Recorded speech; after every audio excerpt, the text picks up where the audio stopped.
This week on the Computer Chronicles, going to school online. We'll show you the University of Phoenix, where you can earn almost any degree by going to class on the internet. If you're interested in corporate training online, this is SmartForce, one of the leaders in e-learning. WebCT is an internet-based tool being used by college professors to add web components to their classroom courses. And if you're more interested in K-12 learning, this is BigChalk.com, a great tool for teachers and parents. Getting an education online, coming up next on the Computer Chronicles. Computer Chronicles is made possible in part by PC to PC, the online computer migration service from PC First, moving files, applications, and preferences from your old computer to your new one. Additional support is provided by Upside Events, presenting the Digital Lifestyle Revolution Conference, where people and technology intersect.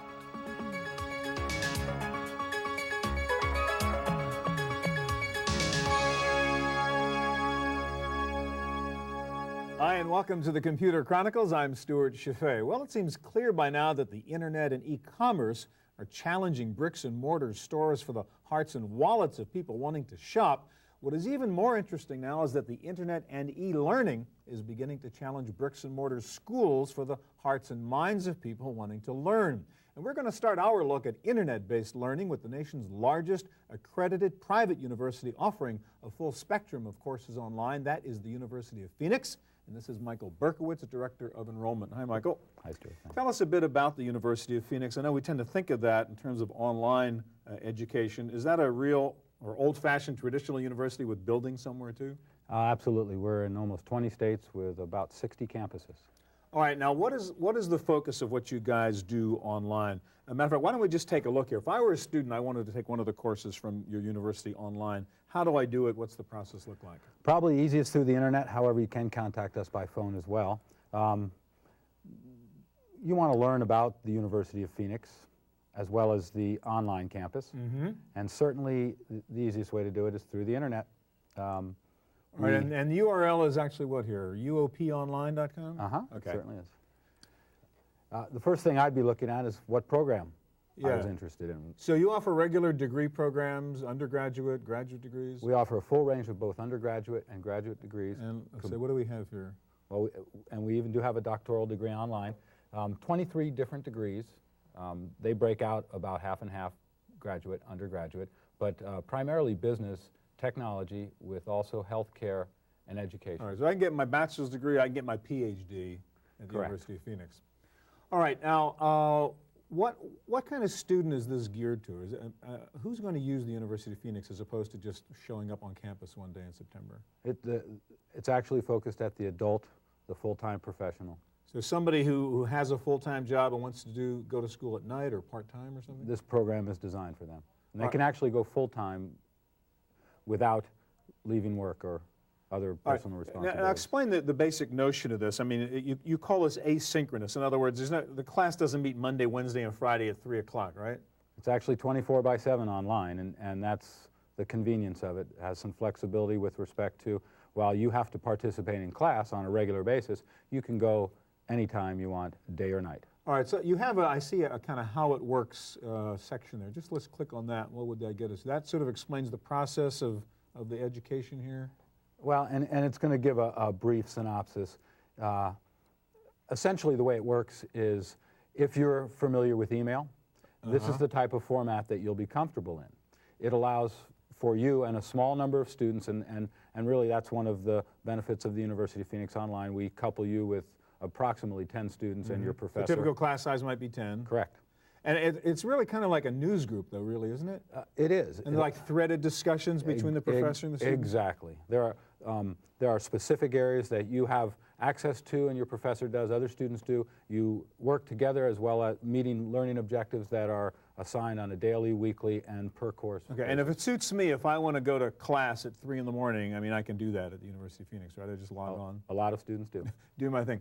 All right, now what are you talking, I see you have faculty up there. What is the quality of the faculty that teaches me here? Well, one of the unique aspects of the University of Phoenix is that we use practitioner faculty. That's a professor that...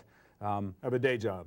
That's correct. He is an expert in his specialized field, and he has to be working in that field to qualify to be an instructor. At this time, we have over 1,600 faculty members servicing about 21,000 students. And I take it this is open admissions. I mean, if I want to do this, I can do it. I don't have to, do I have to meet any prerequisites or anything? Well, certainly you do. You have to qualify with respect, if it's a graduate degree, you do have to, we're a regionally accredited school, you have to meet all the eligibility. But in terms of an undergraduate degree, I mean, if I want to do it, I can do it? Absolutely. Okay. What else? Let's talk about it says tuition and fees there. What does it cost me to attend this university online compared to the traditional bricks and mortar university? Well, I would probably tell you that it is slightly more expensive. Really? It is. Not only and again, 10 students in a class, not 25 to 400. So the per class cost might be more. Yeah, undergraduate it is approximately $1,200 and graduate $1,500. Now, what about the quality? My concern would be how good is this degree I'm going to get from the University of Phoenix online? You know, what will my potential employer think about it? Our university caters to about 65% of our student body is subsidized by companies, and I would tell you we have students from every major company there is. Okay, thank you very much, Michael. You're welcome, Stuart. All right, well, much of the education and training that takes place these days doesn't happen in a high school or college. It happens in the workplace. And there, too, the internet is changing the way that employees learn. And one of the leaders in the professional education market is SmartForce. And this is Greg Priest, the company's chairman and CEO. How you doing, Greg? Hi, Stuart. How are you?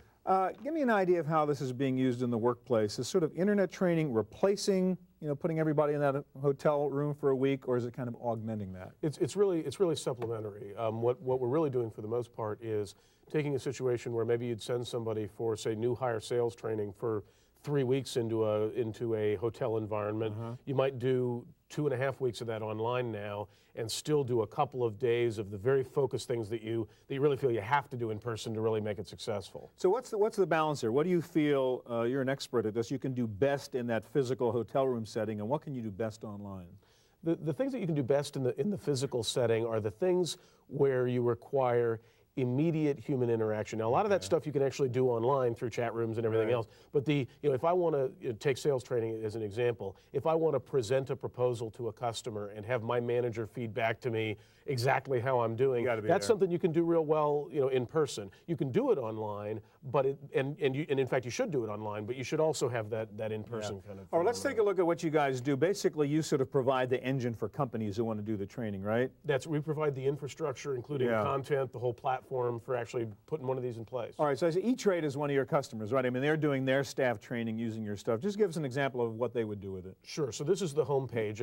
This E-Trade uses it in order to educate customer service professionals who have to deal with customer inquiries. I mean, that's a big issue for an online brokerage firm, is the quality of customer service. So they have all of their customer service people come into the home page. It's got a variety of different options. Here as an example, you'd go into the learning paths that are created for people. Here, E-Trade assigns to each individual a curriculum that they're pushed through, and that curriculum includes a variety of different kinds of content, from you were talking about asynchronous content that you do offline to content that's a live interaction. So, for example, here's an example, we'll skip the intro here, of a program where you have a streamed audio and video presentation. So you actually might use audio, video, a traditional instructor talking at you. That's right. And this isn't one of our instructors. This is actually an E-Trade person talking about, here's our new mobile trading initiative, and here's what we want you to do as you interact with that. So it can include generic material from us about how to be an effective customer service professional to something from the customer themselves, and we provide the tools to the customer to help them build that content. From E-Trade's point of view, why do they do this? Is this better? Is it less expensive? Is it both? Well, it's certainly less expensive, particularly if you've got a global situation where you're trying to get the same kind of material to people in a global setting. It can be more effective because there's certain things you can do online. I mean, there's some things you can do offline better. There's some things you do online better because of the convenience of being able to do it on your own time. Also reduces time people are off the phone, which is a key issue in a call center environment like E-Trade's. How about another situation like continuing professional education? Do you do stuff like that where the accountant has to, get a certificate to keep his credentials or whatever? Sure. Robert Half. They're a staffing firm that basically is high-end staffing. So a lot of people who are accountants or basically professionals of one kind and another, and continuing education is critical for them. Both for when they go to their customers, they need to be able to say, we have quality people, and for their staff, that's one of the benefits of working for Robert Half is keeping up that, that professional education. So when you go into a learning path here, you can actually search differently. You don't actually have to go through that tree structure or curriculum structure. You can search and find exactly what you want. And when you go in at Robert Half, you're going in and before you even get into the class, they tell you, here's how you get your continuing education. So when you get done with the class, they give you a certificate. You actually get a little certificate. That actually gets printed out of the system. You can take it into the government. We even have a program where we give you information about every single state. How do you send it in? How do you get that CPE? To qualify to get that next level or whatever. That's right.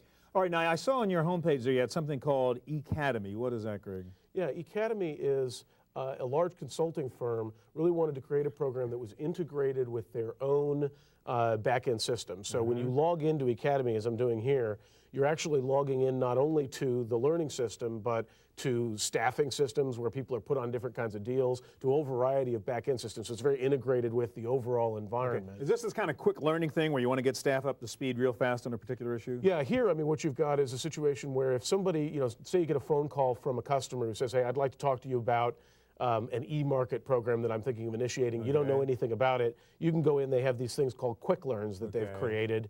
There's a whole series of them. Here I've got the e-markets one, and basically it's a streamed flash animation, very quick, so you can take it in about 10 minutes. All right, so and you can have an intelligent conversation. Oh yeah, it's everything from animation, streamed audio and video. All right, finally, Greg, you guys at SmartForce actually use your own tools to train your own staff, your sales guys, don't you?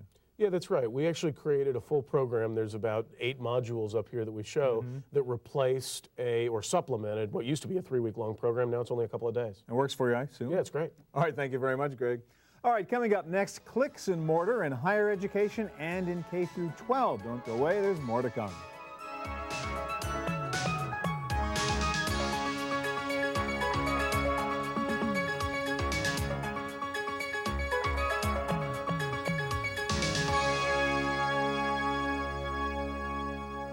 While most college students still attend traditional bricks and mortar schools, the internet is playing an increasingly important role for the student and the professor.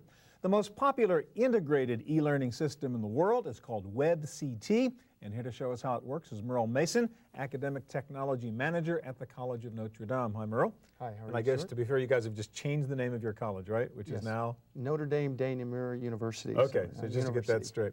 Now, let's talk about how, I'm on the faculty at your college. How would I use WebCT to do a better job at running my classes, teaching my students? Okay, first of all, the course could be fully online, but more commonly, these are what you would call web-enhanced courses, where you still have face-to-face class meetings, but in between class you have assignments that you go up on the web in a password-protected environment and actually complete those assignments. All right, so I'm an instructor. Let's go over here to the website, and what are the options I have? How would I set up the internet component of my course? Okay, first of all, what we're looking at is a course homepage. It's a course for a demo course I created to teach WebCT.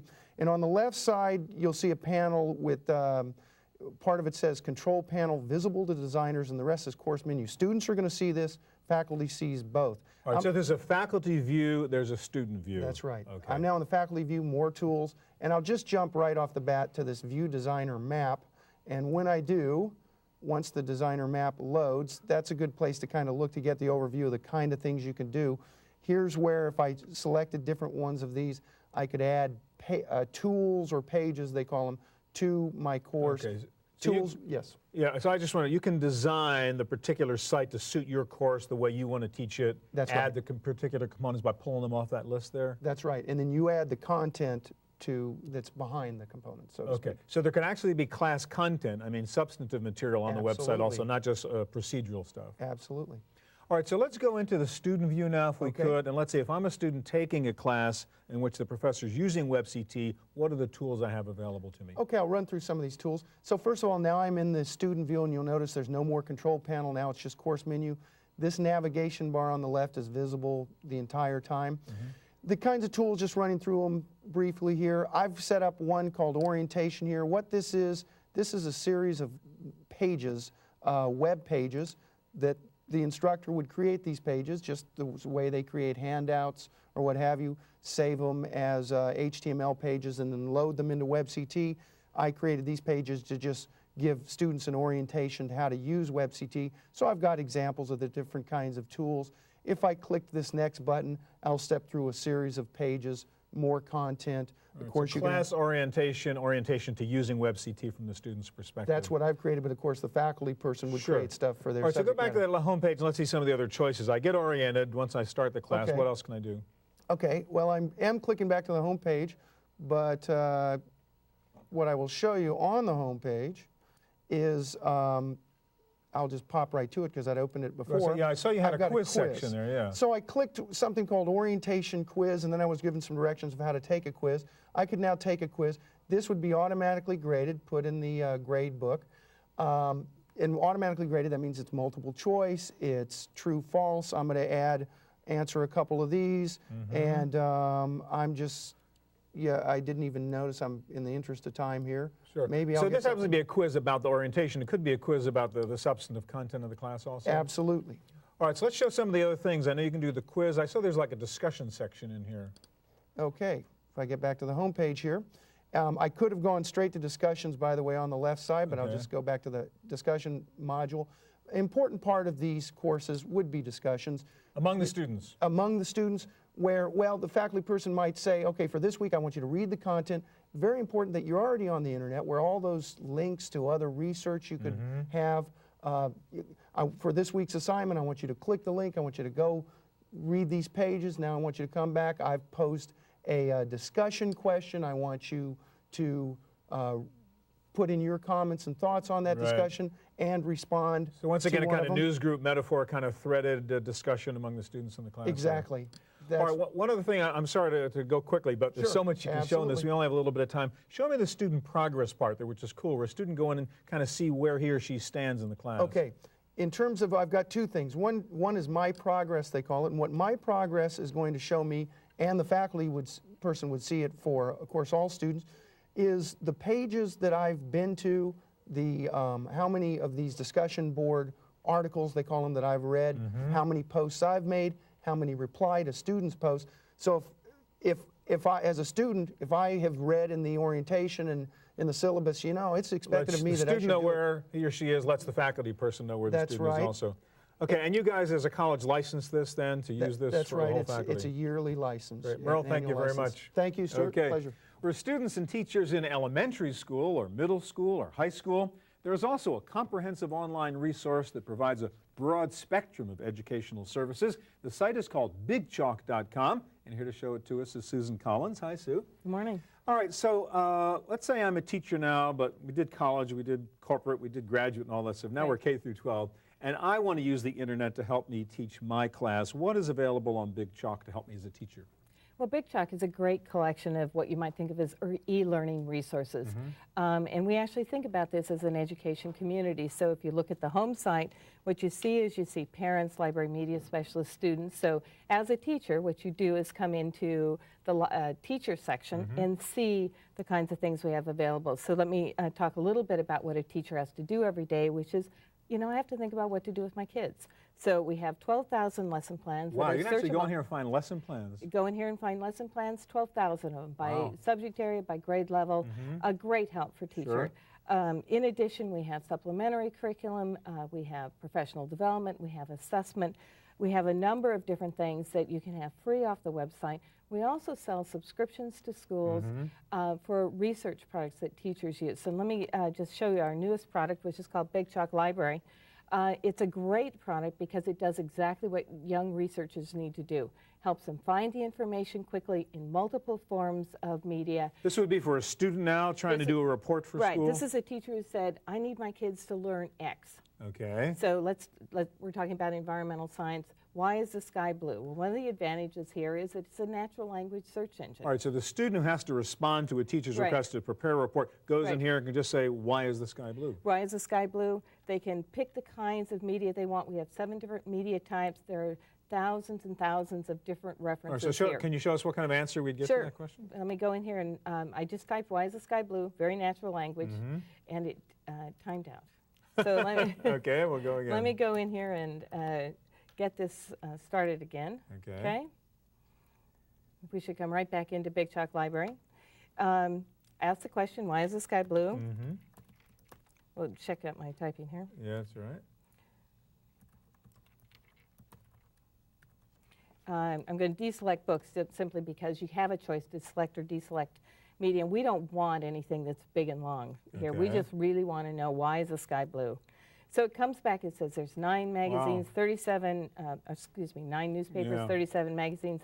And because I want something sort of simple and straightforward, let me just go to the pictures piece, because most kids want that kind of answer first. Sure. And lo and behold, the first article that comes up is, why is the sky blue? It's kind of a search engine for students in school, really, to go find the stuff they need. Absolutely. Let me ask you another question. You actually do virtual field trips here that would help the teacher explain stuff, obviously, in a way you just can't do in the classroom? We do. Let me give you an example. This is called CASCI, the Central America Sea Kayak Expedition.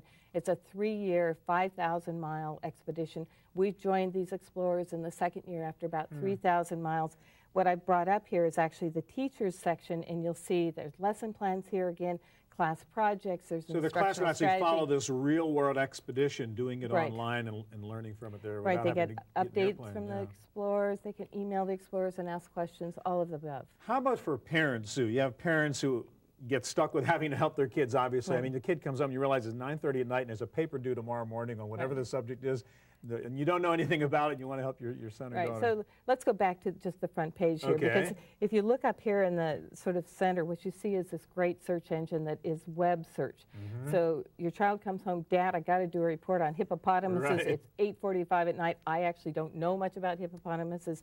You can go in here, you can get linked to 150,000 pre-selected, academically good sites in 47,000 subjects. Wow. So it's a great homework help. So it's great for parents, too. Absolutely. How about for the parent who is doing homeschooling? Can you get resources to help you do that here, too? Well, let me just show you an example of one of the things you might do with a young reader.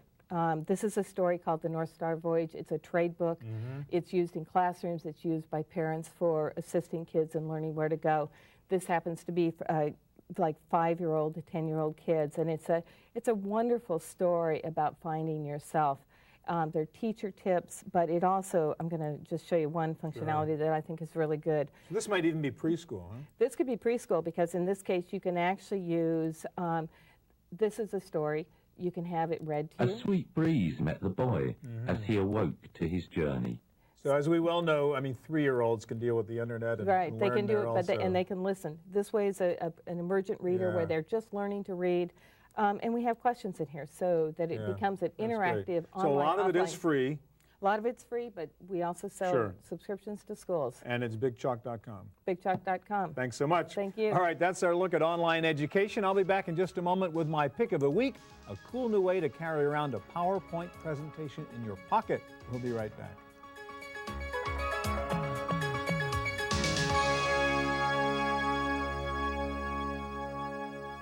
Now for my pick of the week. If you travel a lot doing PowerPoint presentations, you're in the habit of lugging around a laptop computer. How else to do the presentation? Well, there is a better solution now. Believe it or not, you can carry around a full PowerPoint slideshow and present it from your little handspring visor.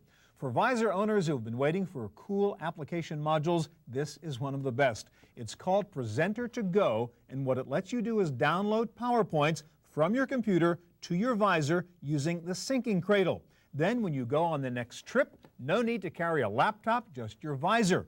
Presenter to Go includes the springboard module that slips into your visor. It has a VGA adapter cable that plugs into any VGA monitor or projector, and it comes with a remote control that you can use to switch slides. Just point it at the IR port of the visor, or just use the up and down buttons on the visor to advance or reverse slides. Even after the slides are in your visor, you can still modify your presentation, rename slides, delete slides, change slide order, even work on your slide notes. The Presenter to Go system will output full-color slides in up to 1024 by 768 resolution. Even with a 2 megabyte visor, you can store up to 100 slides. Presenter to Go is from a company called Margie Systems, and it sells for $299. That's it for this week's Computer Chronicles. Thanks so much for joining us. If you have any questions about anything you saw on this week's show, please check out our website at computerchronicles.org. Hope we'll see you here again next time.